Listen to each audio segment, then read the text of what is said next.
this huge an entertainment spectacle brings together sort of a lot of men with a lot of money from around the globe with very little accountability. You know, not many of those guys are bringing their families to the Super Bowl with them. And because of that, it ran the risk of a higher degree of human trafficking. So we really got out ahead of that.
Sunday was certainly an historic day for Tampa Bay, as our Tampa Bay Buccaneers made history by winning Super Bowl 55.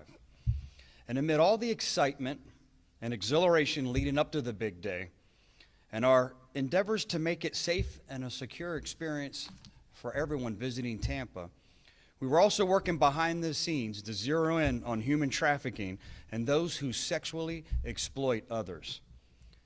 The sickening practice of human trafficking is a crime that is nothing less than modern-day slavery.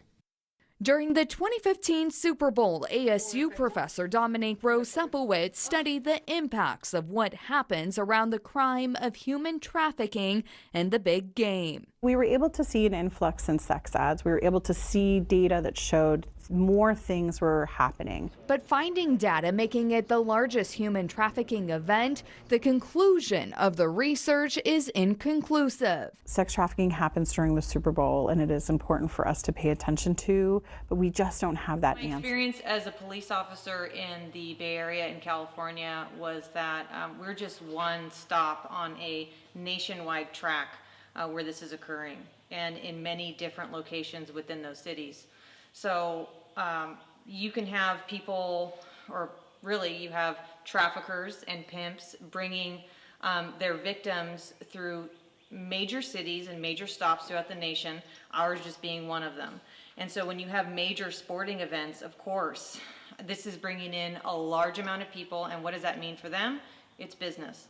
So this occurs with every major sporting event. You can expect it to happen, but it's also happening at the massage parlor. It's also happening in the house down the street, because the way to get to these people and to hide from law enforcement is to advertise online. It's very hard to follow online. It's much easier to stop somebody on the street, for example. So, but unfortunately, a lot of those police powers are being taken away, especially as we know in California, they just keep knocking down laws. So for example, just this last year, there was on the books 647B and PC, Penal Code 647B, and you had the authority to stop anyone that you thought was loitering for the purposes of prostitution. So this is what you're stopping someone for. From there, you learn that this person is 12 years old, 13 years old. Sometimes they can look a lot older than what they actually are. If you take that tool away from law enforcement, it makes it exponentially more difficult to stop these girls and to figure out what's really going on behind the scenes. Now a lot of it has gone online as well, as I mentioned. And as soon as those websites get discovered and they start arresting people from there, they'll just take that website down and start up another. So it's a problem.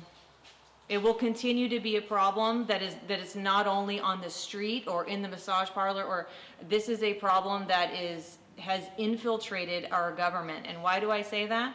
Is because there is you look at Jeffrey Epstein and you look at all the people that are being protected for being pedophiles and for trafficking these children and young women, young boys, from state to state, from country to country, and making rounds around the United States for all kinds of nefarious reasons and activity. Yeah, so one might ask, is there really a problem at the Super Bowl? Is there really a problem at any of these large sporting events? If you look at the arrests made with those charges compared to other days, and you see that there are 80 arrests during Super Bowl weekend for human trafficking or prostitution type issues, I can tell you that that isn't possible without the police department making the resources for those officers to be available. Because most of the time, the officer is answering calls for service unless you're in a specialized unit. And so if you're answering calls for service, you're not particularly looking for human trafficking events, or you may see a girl walking down the street and assess that it's possible that she's a prostitute, or it's possible that she could be being trafficked by someone. You don't know until you start talking to that person. But just know that that volume of arrests can't be made unless the resources are there to make it happen. The resources aren't there to make it happen unless someone has thought ahead and allotted for that to happen. So just by that data alone, you know that those things are occurring. In a lot of departments, they have human trafficking units, and those are usually grant funded by the government, and they'll tell you how many officers that you can have in that unit, and those are the types of detectives that are probably out there, depending on the department, of course, because you have a large department like Oakland. Yeah, of course they have a human trafficking division, and they have a lot of people that can work overtime, say, to go work on these operations. Or you have a smaller department like Richmond, California, and you may not be able to have that many resources, but also it's a smaller city. But the point of the matter is that can't happen without having the resources for them to do so. So it's absolutely happening.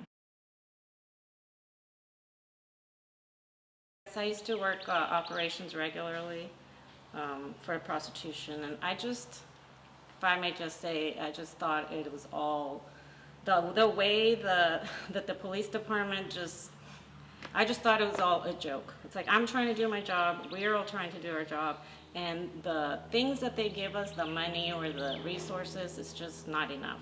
It was a joke because it's like, oh, you can do this, but you can't do that. Or if they will give you, human trafficking is not something that you can do an operation here and there and think that you're going to attack something, right? It's like, it's not this Saturday we're going to go out, or this Super Bowl. It's like an all the time thing. There needs to be a task force that does that on the regular. And the only place I knew in California that had that was in Orange County, where Disneyland is. And that is because what happens there, you can imagine, the demand for human trafficking in Anaheim is huge, which is why I believe they have this task force. And that's what they do every day they go to work. That's what we wanted to do back in Richmond, but the resources weren't there, as you can imagine. And that was one of the larger cities in my county. So you can only imagine everybody else has none also. So once a year in June, they would try to appease us with bringing the FBI, and we did a task force, like a yearly thing. But again, it was just a joke. It's like, the things don't work out like that. You have to put time into it and resources for you to really affect a change. Otherwise, we're just playing here. Defunding the police only made it worse, because first, when you used to have detectives, now you have removed their funding, so now you have no detectives. Now everyone works patrol. And what happens in patrol? You go from call to call. There is no investigating anything. you don't have time for that, because guess what? You have to go to the next shooting, the next stabbing, the next accident, you name it, and it's nonstop there. So without the resources allocated specifically for that unit, if every police department had a human trafficking unit that worked on it day and night, then we can talk about maybe affecting some change. Again, if I can imagine in a perfect world, every police department having their own detective unit that is for human trafficking only, and that person in charge of that unit gets to communicate with all the other ones, so there's a liaison. And I mean, and a database that we can have to where we all collect all the information and we're throwing it in there daily, weekly, however it is that we collected. But as of now, or as of when I left the police force in 2020, that wasn't a thing. And I worked in one of the better states, you can say, that we pride ourselves for being, having the best training and the best everything in California as it comes to being in law enforcement, but really it's just a joke. Smoke and mirrors, that's all it is. Allison, we do hear these warning bells ahead of things like the Super Bowl because of the influx of visitors and crowds. And California is considered especially vulnerable because it's so close to airports, international borders, has a high immigrant population. December of 2022 until the end of January right now in 2023, we've seen quite a bit of uptick when it comes to the amount of people that are crossing our particular border, which is down to the Yuma sector. We've seen a lot of people. A lot of family units this time, and a lot of single male units. That's what we're seeing most of. Obviously, when it comes to the amount of traffic that we get through, we're seeing between 2,000 to 2,500 a day is what Border Patrol is reporting. Is there an increase in fentanyl? Absolutely, there's an increase in fentanyl. We're spending all of our resources trying to catch these people that are coming across and giving themselves up. Meanwhile, all of the fentanyl and other drugs that come across the border are going a different route. And so that's very difficult to stop. There's been a tremendous amount of seizures lately of fentanyl, especially fentanyl pills, coming across the border by the hundreds of thousands. And so, I mean, they're getting it from in tires and cars to those things because there's so many of the resources that are tied up to the human trafficking side of things and the illegal immigration that everybody now thinks it's a great opportunity to get drugs into the country even more. So we've seen those two things that have been a huge influx since the end of last year. Do you think the Super Bowl plays a role in that? That's a great question. I'm not sure that really the Super Bowl would play a role in that. I'm not sure how many people actually come across the border illegally are here simply because they're going to come and try to get to the Super Bowl. So that's one facet. I don't think that it would be related at all, but let me say it this way. So whenever we have a large event like the Super Bowl in an area, we plan years in advance and put together task force for specifically human and sex trafficking. We know that these people come from out of state. You know, they come from all over the country. They come in for about a 1 to 2 week period of time. They have very organized crime when it comes to sex trafficking and prostitution. Obviously, with that comes drugs as well. And so we know that there's a huge influx. So we already know our task force have been working 1 to 2 years in the past for this particular Super Bowl. And I can tell you that the task force that are assigned to Super Bowls and major events like this are already working for next year in Las Vegas, where the Super Bowl is going to be held.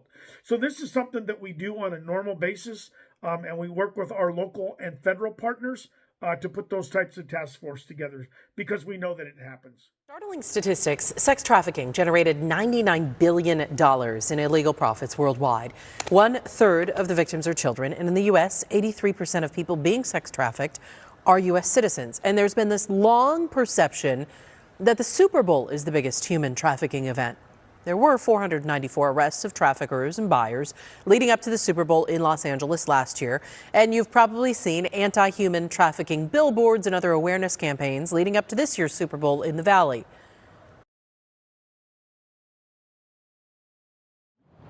Hi, I'm Craig Solman Sawyer. I'm the founder of Veterans for Child Rescue, a nonprofit organization founded specifically to expose and combat child trafficking here in the continental United States.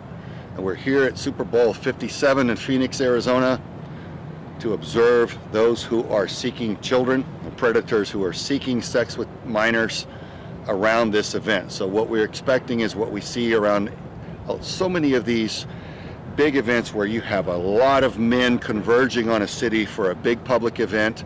There are people who cater to those needs, to the entertainment needs of the crowd. And sex trafficking is one of those crimes that is involved in the catering to the entertainment, if you will. And a growing percentage of that sex trafficking is now children. And that's where Vets for Child Rescue comes in. We watch and see those that are online seeking sex with children, on phones, on whatever media platform, seeking sex with children. They incriminate themselves in doing so. And we catch them and we turn them over to law enforcement, have them arrested and prosecuted for those crimes to protect the children. And since the average number of children that a predator harms throughout their lifetime is 70, every child predator that we can catch and put in prison to rape no more represents a list of children who will be spared that harm. So it's an important mission and we enjoy doing it, and that's why we're here. And actually the stadium's in Glendale, Arizona, but it's just adjacent to Phoenix, and that's where we're going to be all weekend, running our operations and turning the predators over to law enforcement. Some of the things anyone can look for to spot children in harm's way are children that don't look like they're with their biological family. They don't look happy. They may not look well cared for. They just don't have the countenance of being with their family on a vacation or something. If you see children being brought in and out of hotel rooms and a lot of men coming in and out, or they're brought in and out through the dark of night in Airbnb rental homes, things like that, take a closer look and see if it might look like child trafficking. We have a list of tools and knowledge on vetsforchildrescue.org. The website is v4cr.org. You can go there and see what to look for and how to report it to law enforcement so that you can be part of the preventive process to intervene and start filming license plates, faces, and children's faces and things like that, so that if law enforcement determine that that is a child trafficking situation, they can intervene and help us rescue the children and put the predators behind bars where they can harm no more. A lot of the attendees of these type of big events, instead of renting hotel rooms, will rent rental homes, Airbnb style rentals. And from there they order whatever entertainment they want. And some of that is sex trafficking, some of that is now child trafficking, along with the food and whatever else. So if you're near one of these homes, just keep an eye out and see if what's happening there involves children and if the children might be in harm's way. And if you could pick up on that and make an effective report, you can be part of helping rescue and spare those children from harm.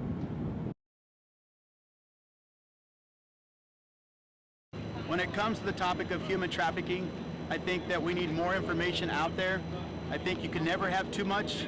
I think education and knowledge is very important in this topic because it affects everybody in every state and every country. And the more that we put this word out there, the better off that we can say something when we see something that's not right. Exactly. I echo everything he just said. It's a great cause. You hear little trickles about like just information, how to, if you see something out of the norm, say something and stuff like that, but I don't think it's enough. And education is the best key to keep people prepared for things like this, because you never know when it could happen, where it could happen, and especially with events like this, crowds this size, things like that, it kind of heightens that awareness a little bit more if you're educated about it. So definitely, but we're all here, it's all love, Super Bowl Sunday, great event, welcome to Phoenix.